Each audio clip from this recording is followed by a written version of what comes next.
You will address me by my new name. I once worked for the second most toxic man I have ever known. This was a small business of him, the owner, myself and my long-suffering colleague. So he was in complete control with no one to report to.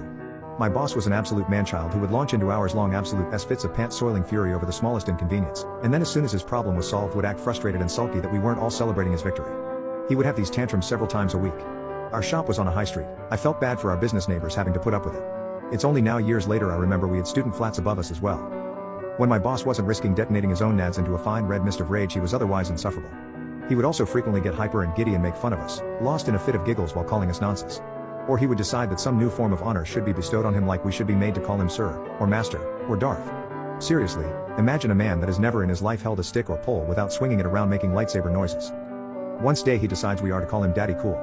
We argue and resist an oh for F's sake at him, but he is insistent that we are to all refer to him henceforth as Daddy Cool. I step away from the insanity to take